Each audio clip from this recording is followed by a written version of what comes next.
এবং সেটা আমার এখনো মনে আছে 2001 সাল।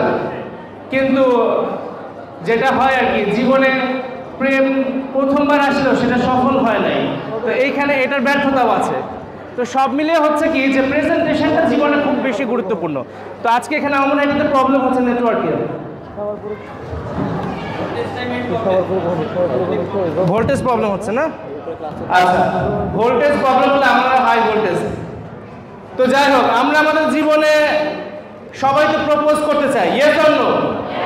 এখানে এমন কি আছে যে জীবনে প্রপোজ করেছেন এবং সাকসেস?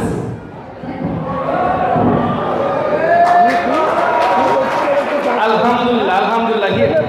হীরা, এই কারণে তারা কিন্তু 1000 টাকা নোট পাওয়ার লোভ সংবরণ করে নাই। তোমাদের প্রথমবারই সাকসেস, মাশাআল্লাহ মাশাআল্লাহ।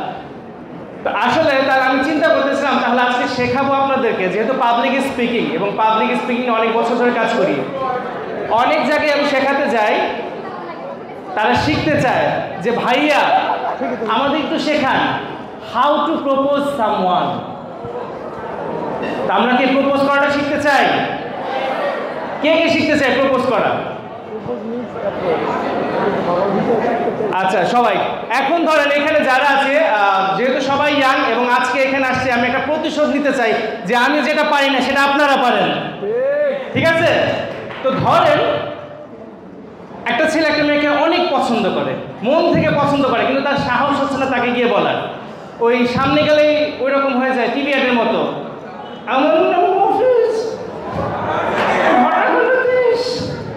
এখন এরকম অনেক সময় হয়ে যায়।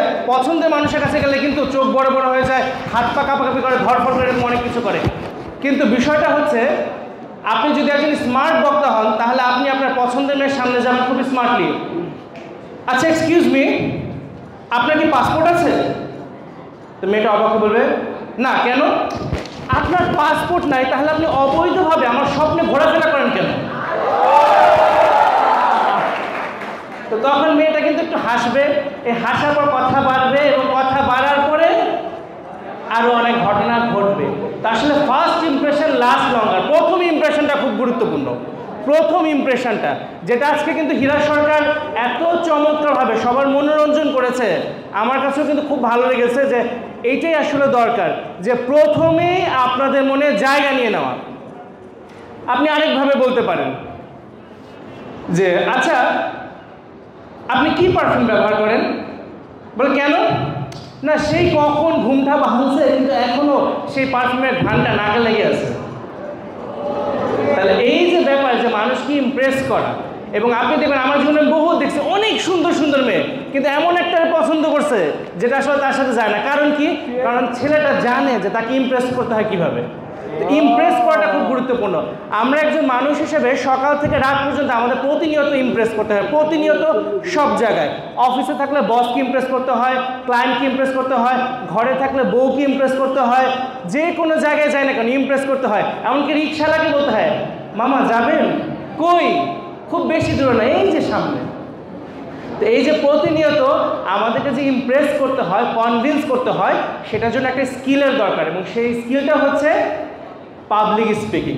এবং এই পৃথিবীতে বলা হয়ে থাকে, রিসার্চে বলা হয়েছে যে যে 10টা ভয় আছে, মানুষ যে 10টা ভয় পায়, ওই ভয়ের মধ্যে মৃত্যু হচ্ছে 6 নম্বরে, 2 নম্বরে হচ্ছে পাবলিক স্পিকিং।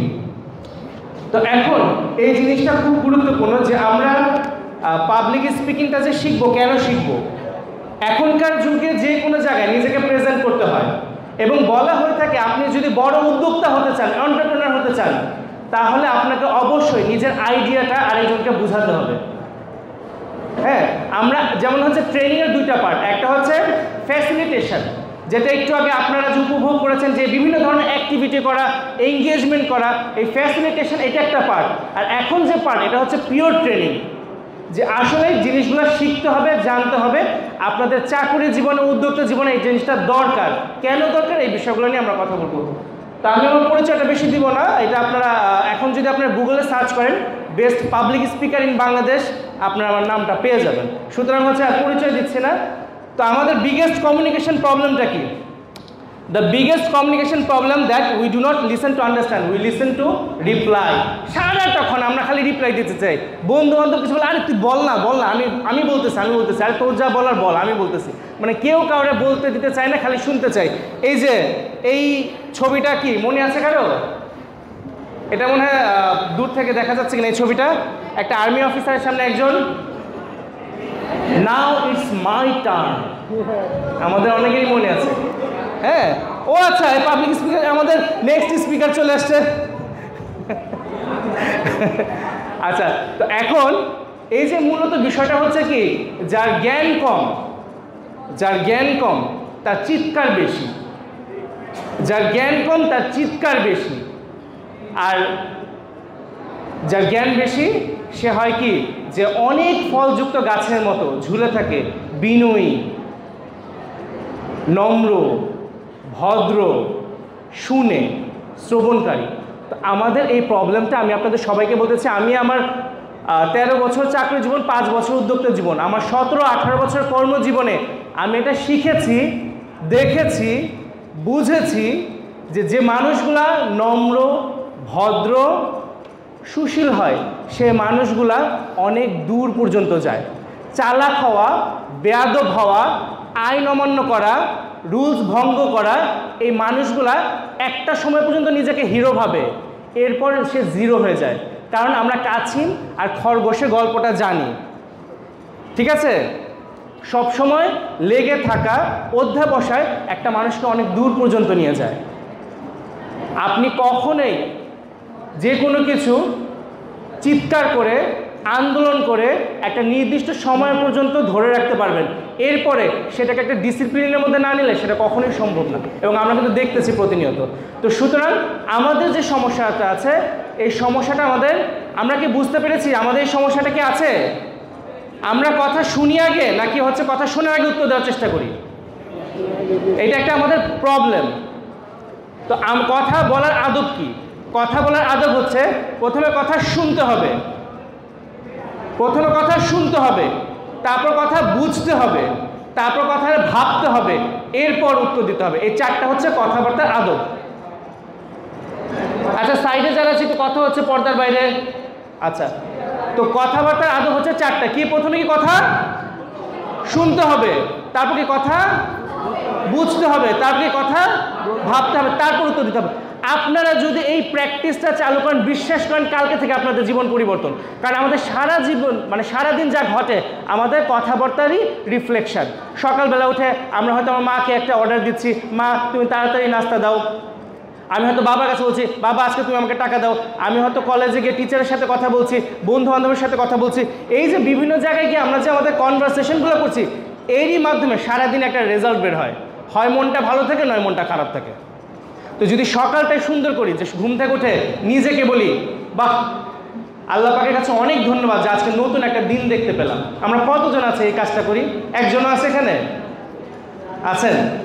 ধন্যবাদ। যে সকাল হওয়াটাই কিন্তু আল্লাহ পাক একটা উপহার আপনাকে দিয়েছেন, নতুন একটা দিন, যে আল্লাহ পাকের কাছে অনেক ধন্যবাদ ও কৃতজ্ঞতা যে নতুন একটা দিন পেলাম। মা বাবাকে প্রথমে হাসি মুখে বলা যে আম্মা আমার তো দেরি হয়ে যাবে, তুমি যদি তাড়াতাড়ি নাস্তাটা দাও অনেক ভালো হয়। এসে বন্ধু বান্ধবের সাথে সুন্দর করে কথা বলা, এই বিষয়গুলো কিন্তু খুব গুরুত্বপূর্ণ। তো সুতরাং হচ্ছে কথাবার্তা আদব কি আমরা শিখেছি আজকে? 4টে। প্রথমে কি কথা শুনবো, তারপর কথা বুঝবো, তারপর ভাববো এটা বেস্ট কি রিপ্লাই দেওয়া যায়, বেস্ট রিপ্লাই। আপনি দেখবেন আপনারা বিভিন্ন হাদিসের যদি জানেন, বিভিন্ন যদি বড় বড় মনীষীদের গল্প জানেন, তাদের কাছে কেউ যদি কোনো একটা বিষয় নিয়ে জানতে আসতো, তারা যদি সেই জিনিসটা সম্পর্কে ঠিক মতো না জানতো, তারা বলতো আপনি পরের দিন আসেন, বা আমি তোমাকে পরে জানাবো। এর মানে কি? ভুল তথ্য দেওয়া যাবে না।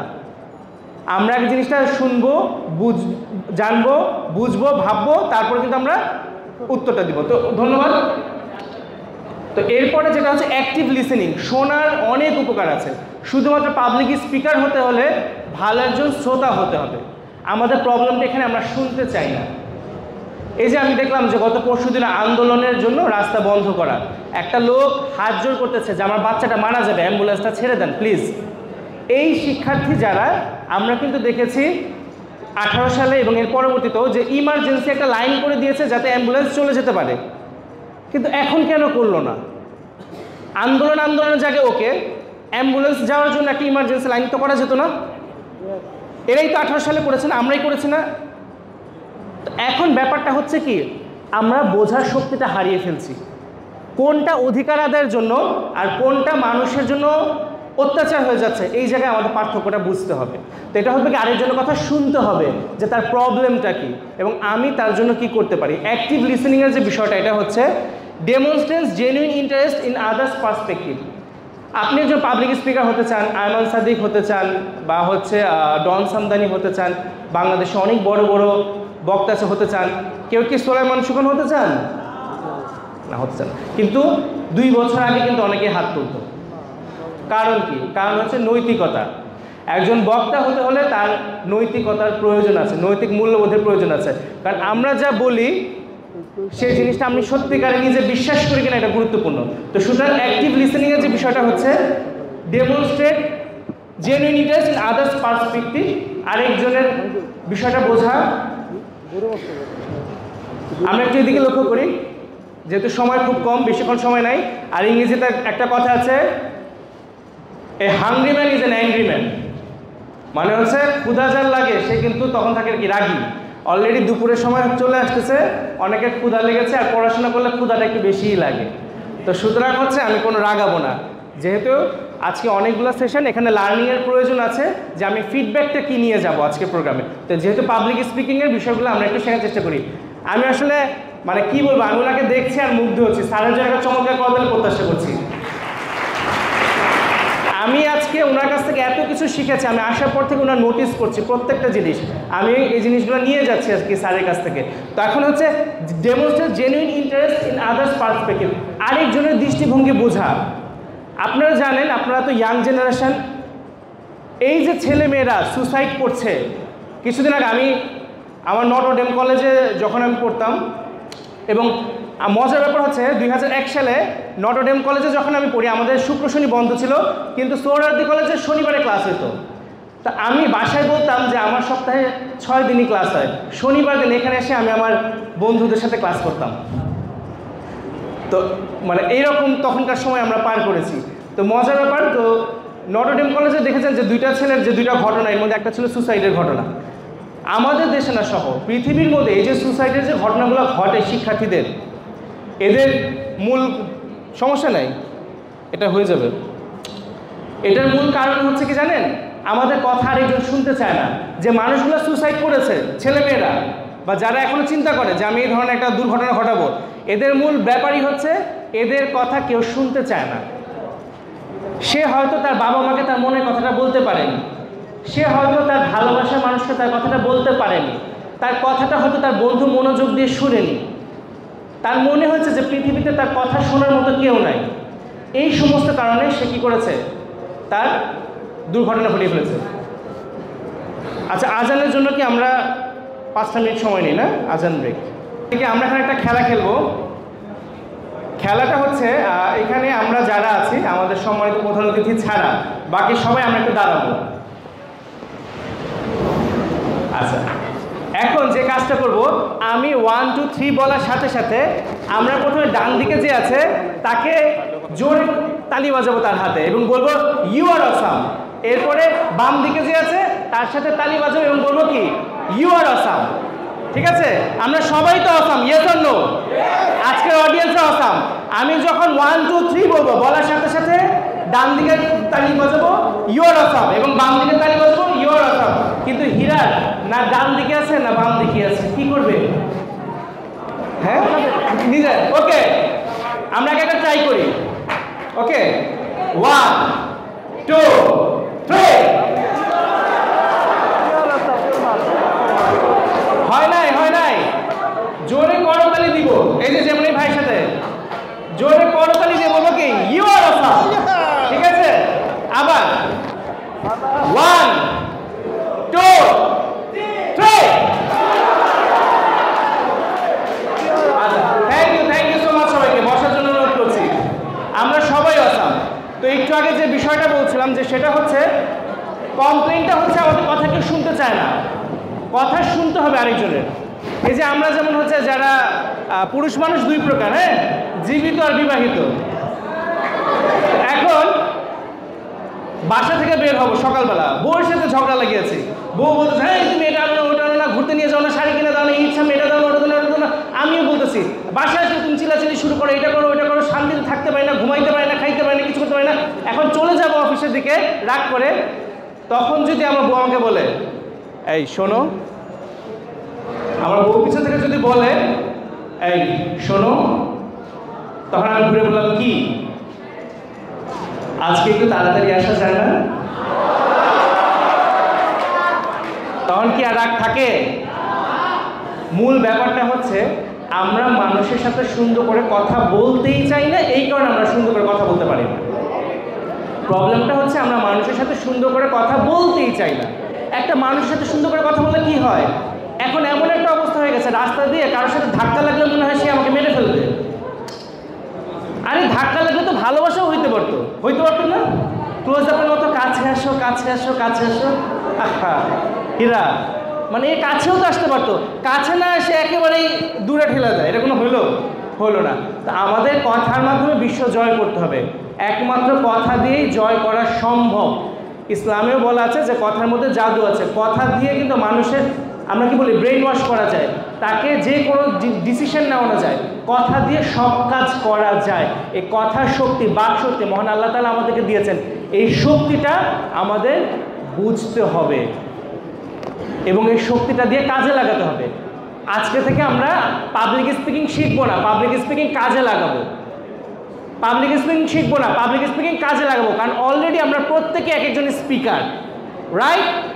আমরা সবাই মাননীয় স্পিকার, ঠিক আছে, থ্যাংক ইউ সো মাচ। তো এখন ask clarifying questions to ensure understanding. আমরা মানুষের কথা যদি না বুঝি আমরা তাকে প্রশ্ন করি না যে আমরা বুঝতে পারি না। আমরা মানুষের কথা যদি না বুঝি আমাকে প্রশ্ন করতে হবে আমরা বুঝতে পারিনি। বেশিরভাগ ইন্টারভিউতে ছেলেমেয়েরা ফেল হয় কেন? বেশিরভাগ ইন্টারভিউতে ছেলেমেয়েরা ফেল হয় এই কারণে, সে যদি কোনো প্রশ্ন না বুঝে উত্তর দেওয়ার চেষ্টা করে, পরে তখন ওরা বলে কি ইন্টারভিউয়ার আচ্ছা আপনি কি প্রশ্নটা বুঝছেন? বলে না স্যার। তাহলে আপনি কেন উত্তরটা দিলেন?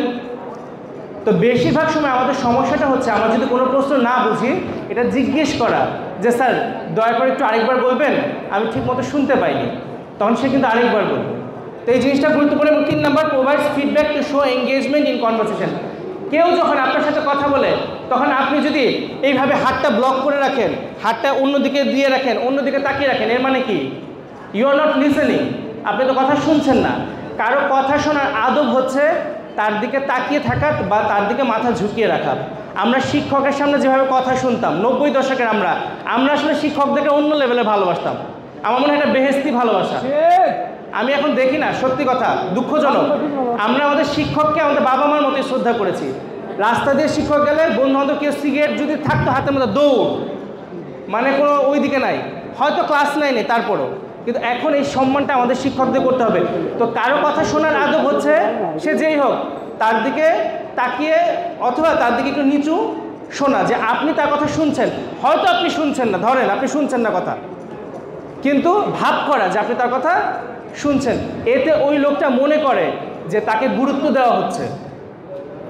বেশিরভাগ অফিস আদালতে আপনার সিনিয়র যখন কোনো কথা বলে আপনি যদি তার কথা মন দিয়ে না শুনেন, সে এরপরে আপনার প্রতি আর স্যাটিসফাই হবে না। কথা শোনা এটাও একটা স্কিল, যে আপনি কথা শুনলেন, আপনি আস্তে করে চুপ করে তার কথাটা শুনলেন, এবং আপনার ঘরের অশান্তি দূর হয়ে যাবে আপনি যদি ঘরের মানুষের কথা শুনেন। যদি শুনতে মন নাও চায়, আপনি তার দিকে তাকিয়ে থেকে আপনি জাস্ট মনে করেন হ্যাঁ শুনছেন। একটা মানুষ ভাই, এই যে বেশিরভাগ এই যে ডিভোর্সের ব্যাপার, যে দৈনিক ঢাকা শহরে নাকি একটা করে হচ্ছে, বাড়ছে বেশি হচ্ছে, মূল প্রবলেম হচ্ছে কি ঘরের মানুষ কথা শুনে না। এখন আমি সারাদিন বাসায় যাওয়ার পর যে মানুষটা আমার জন্য সারাদিন কষ্ট করে আমার পরিবার নিয়ে, সে কি আমার সাথে আধা ঘন্টা কথা বলতে পারে না? পারে কি না? এখন আমি যদি বাসায় গিয়ে আমি জানি সে সারাদিন কথা জমিয়ে রেখেছে, হয়তো আমার আম্মার সাথে কিছু হয়েছে, বুয়ার সাথে কিছু হয়েছে, প্রতিবেশীর সাথে কিছু হয়েছে, বা তার বাসায় কোনো সমস্যা হয়েছে, সে সারাদিন অপেক্ষা করেছে। এখন বাসায় যাওয়ার পর আমি আধ ঘন্টা যদি তার কথা না শুনি, তাহলে কি হবে? তার ভিতরে একটা কষ্ট তৈরি হবে এবং একসময় জমতে জমতে কি আগ্নেয়গিরি বাস্ট হবে, বোম হয়ে যাবে। এখন আমরা দেখি যে নারীরাও কিন্তু পিছিয়ে নাই, সেও পুরুষের কথা শুনতে চায় না। ঠিক ঠিক। তা আমি বলবো এখানে আপুরা পুরুষদের কথা শুনেন, সে কি বলতে চায়, রাজি হওয়ার দরকার নাই। শুনেন, রোকেয়া হলের যে ঘটনাটা ঘটতো এক সময়, যে মেয়েরা সুসাইড করতো, কেন করতো? সে হয়তো অনেক দিন ধরে একজনের সাথে ভালোবাসার সম্পর্ক, কিন্তু সে ব্রেকআপ করেছে। এখন সে হলের মধ্যে বসে ভাবতেছে, আচ্ছা ও আমাকে কেন ছেড়ে দিল, ও কেন ছেড়ে দিল আমাকে, আমি এখন কি করব, আমি এখন কি নিয়ে বাঁচবো, আমার বান্ধবীরা তো আমার সাথে টিটকারি করবে, স্যাররা তো দেখলে বলবে যে আমি এরকম কেন করলাম, আমি কেন একা, আমি এখন বাসায় কি জবাব দিব, আমার ভবিষ্যৎ কি, এরকম চিন্তা করতে করতে ধ্যান, এই যে সে ঝুলল, এই চিন্তাটা কে করলো?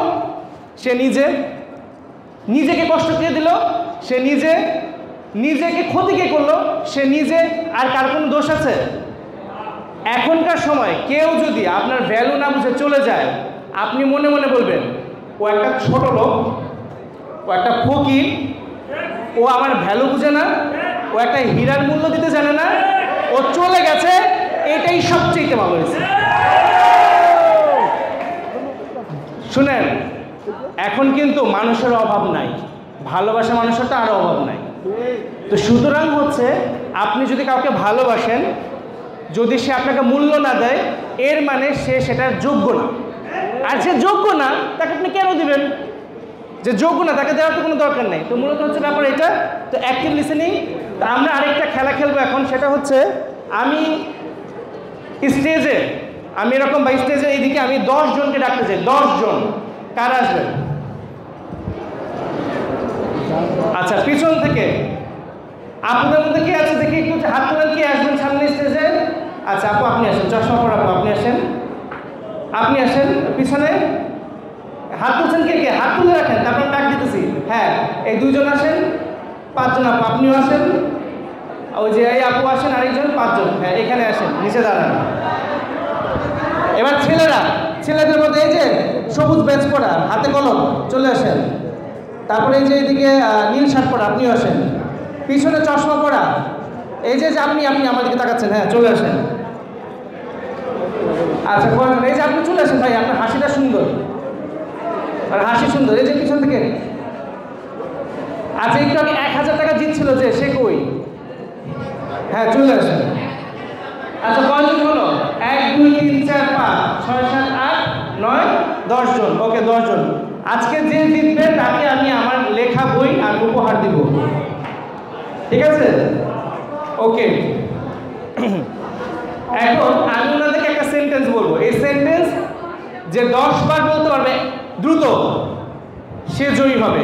এবং বিজয়ী নির্ধারণ করবে কে? আপনারা যাকে বলবেন বিজয়ী, সে বিজয়ী হবে। ওকে, আমি ডান দিক থেকে যাব। আচ্ছা,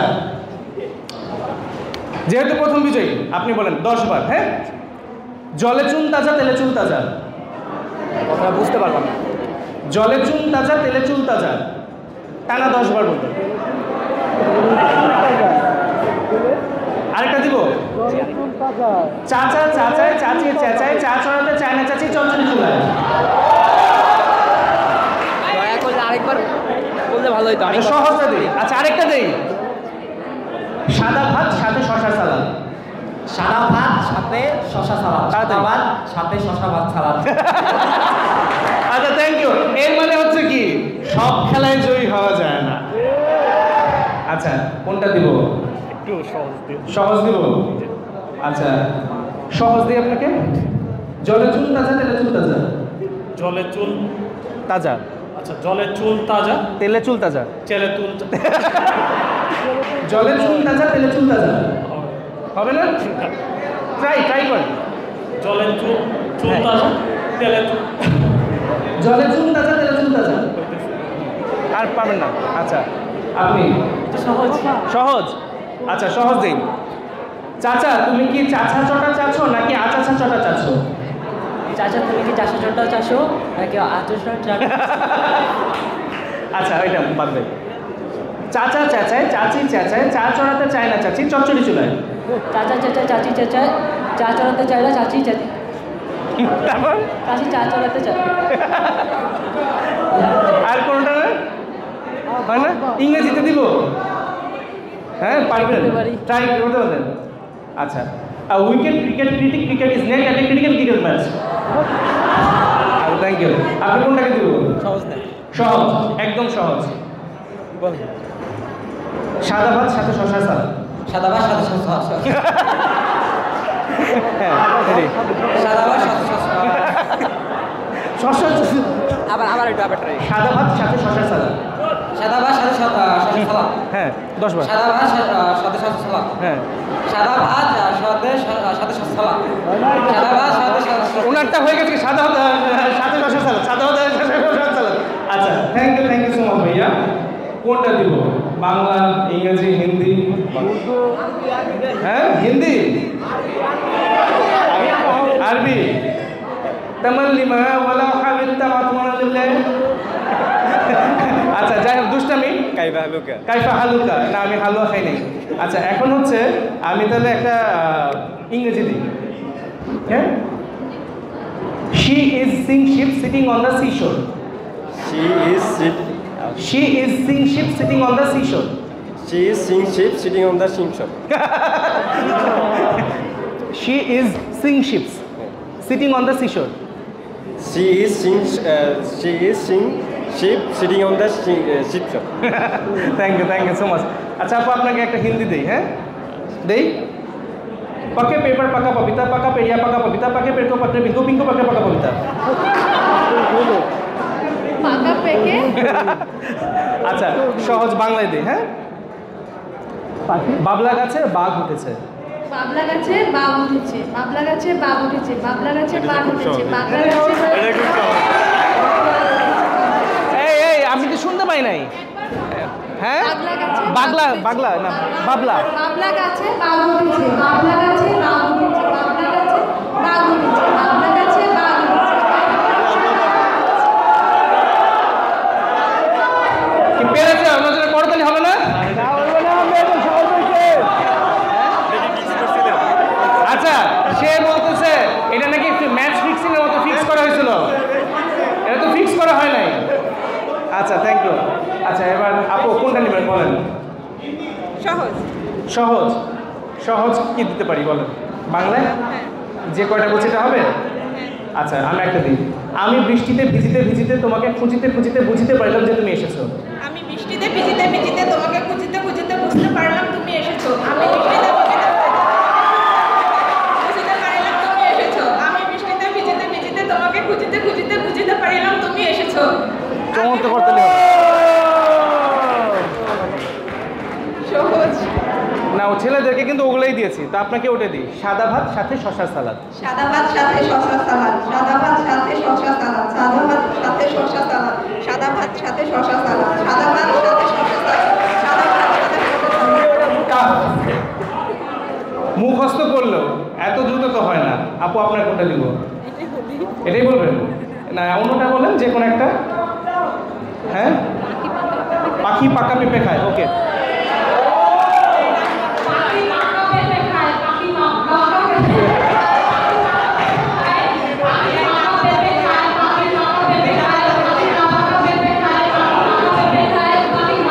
আচ্ছা আচ্ছা থ্যাংক ইউ সো মাচ ওনাদের সবাইকে চন্দ্রকথা জিজ্ঞাসা করছি আচ্ছা এখন আপনারা বলেন বিজয় কাকে দিব বিজয় কাকে দিব কাকে